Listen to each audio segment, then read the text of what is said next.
Washington, que ha cortado casi todas las líneas de contacto con Moscú, se ha ofrecido de repente a iniciar un diálogo estratégico sobre el control de armamentos. Y lo ha hecho públicamente al margen de las Naciones Unidas, donde muchos se alegran de esta evolución. ¿Se trata de una trampa para Rusia o de una oportunidad para restablecer al menos unas relaciones con Estados Unidos que aseguren al mundo contra el estallido de una guerra nuclear? A estas preguntas respondió un politólogo y experto en relaciones internacionales, de cuyas palabras nuestro canal ofrece además una paráfrasis. Estados Unidos quiere mantener conversaciones bilaterales sobre el control de armamentos con Rusia y China ahora mismo, sin condiciones previas. Todo lo que tienen que hacer es decir que sí y sentarse a la mesa de negociaciones de buena fe. Esta canción, atípica en el repertorio moderno de Washington, fue entonada en la sesión del Consejo de Seguridad de la ONU por la representante permanente de Estados Unidos,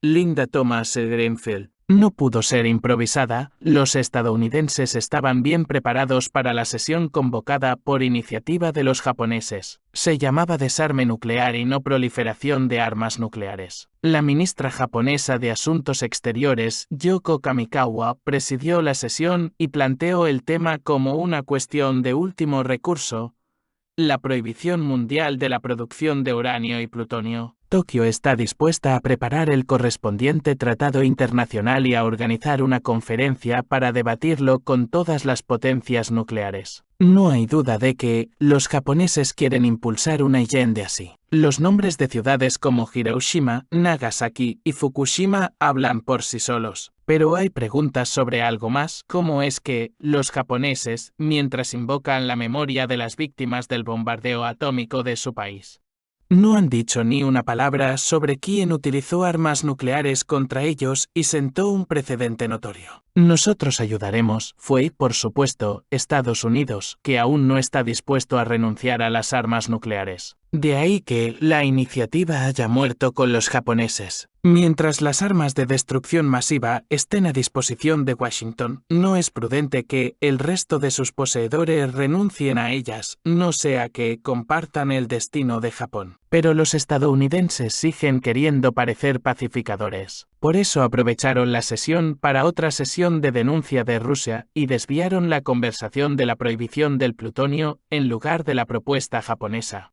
presentando la suya propia. Para no exponer al planeta a un nuevo ataque nuclear, es necesario reactivar el sistema internacional de control de armamentos basado en tratados entre las grandes potencias, dijo el experto. Por un lado, Washington sigue haciendo la guerra a Rusia a manos de los ucranianos. Por otro, quiere que Rusia acepte restricciones, por ejemplo, al despliegue de ciertas armas y al desarrollo de otras nuevas. Se trata de la típica arrogancia estadounidense, señaló el experto. El sistema de tratados en cuestión ha sido destruido por los propios estadounidenses durante los últimos 25 años. El trabajo principal lo hicieron los republicanos, a quienes en principio no les gusta la idea de que se pueda restringir a Estados Unidos en nada. Se trata de los presidentes George W. Bush hijo, que enterró el Tratado ABM, importantísimo para Moscú, y varios otros acuerdos, y Donald Trump. Este último suele ser mejor tratado en Rusia que cualquier otro presidente estadounidense. Pero fue él quien masacró los tratados sobre cielos abiertos y sobre la eliminación de misiles de alcance intermedio y de menor alcance MRMD.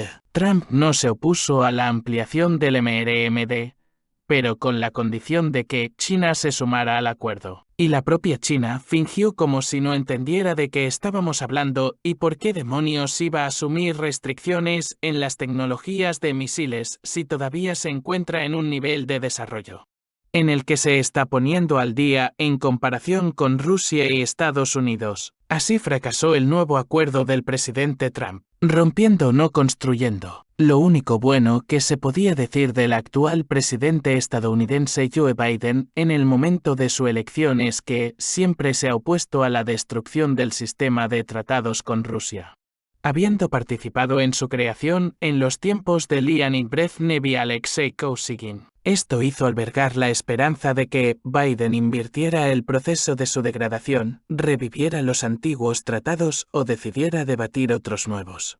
que se convertirían en la base para restablecer unas relaciones de trabajo normales entre Washington y Moscú. Pero el resultado ha sido otro. Biden sigue creyendo que las superpotencias tienen que sentarse, negociar, comprometerse, firmar y cumplir acuerdos sobre armas de destrucción masiva y sus vectores. Simplemente porque lleva medio siglo defendiéndolo desde que fue elegido senador por primera vez. Considera que es asunto suyo y él mismo un experto, pero se niega a discutir cualquier otro asunto de seguridad con Moscú. En cambio, está financiando la acción militar que están llevando a cabo contra Rusia las Fuerzas Armadas ucranianas. Biden esperaba que esto garantizaría la derrota de las Fuerzas Armadas rusas, pero calculó mal. Sin embargo, la oferta de hablar de nuevos tratados sobre armas de destrucción masiva no es una admisión de su error, ni un cambio de política, ni siquiera un cambio de táctica. Es algo nuevo. Por lo tanto, Rusia respondió a la propuesta supuestamente constructiva y pacificadora de Estados Unidos diciendo que no. Es imposible que Rusia discuta con Estados Unidos restricciones al desarrollo, despliegue,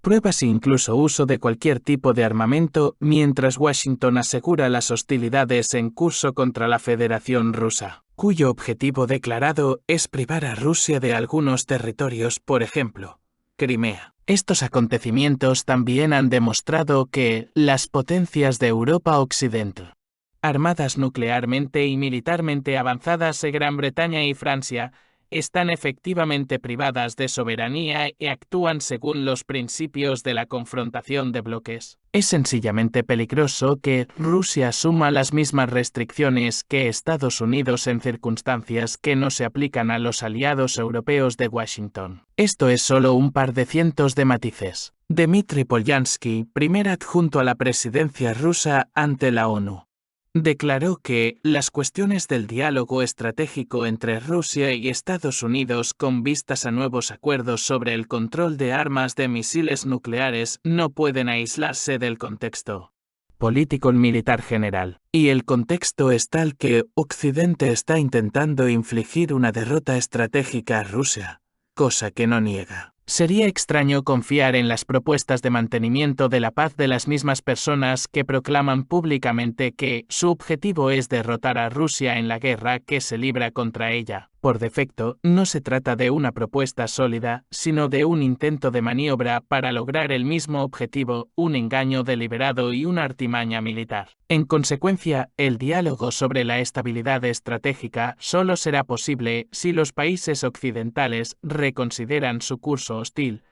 Es como lo formuló Polyansky, respondiendo a Estados Unidos, dijo el experto. Y el jefe de Estado ruso, Vladimir Putin, en su mensaje a la Asamblea Federal y un poco a los dirigentes estadounidenses, formuló lo mismo de esta manera: si se quieren discutir cuestiones de seguridad y estabilidad responsables e importantes para todo el planeta, es necesario hacerlo en un solo complejo, naturalmente, incluyendo todos aquellos aspectos que afectan a nuestros intereses nacionales y afectan directamente a la seguridad de nuestro país, a la seguridad de Rusia. Fin de la cita. Una de las cuestiones básicas en este sentido es dónde empieza el territorio de Rusia, ya que las cuestiones sobre el despliegue de armas ya se basan en él. Es decir, el complejo en el que Washington puede contar con el diálogo incluye también el problema de Ucrania, sus fronteras, su pertenencia a la OTAN, sus obligaciones con Estados Unidos. Un tratado con un soberano debe aplicarse también a sus vasallos. Hace unos años, cuando el propio Moscú ofreció a Biden renovar el diálogo sobre seguridad estratégica, era mucho más fácil obtener resultados. Pero Biden decidió entonces que Moscú podía venderse en la cuestión de Ucrania, sacando de las negociaciones sus principales preocupaciones: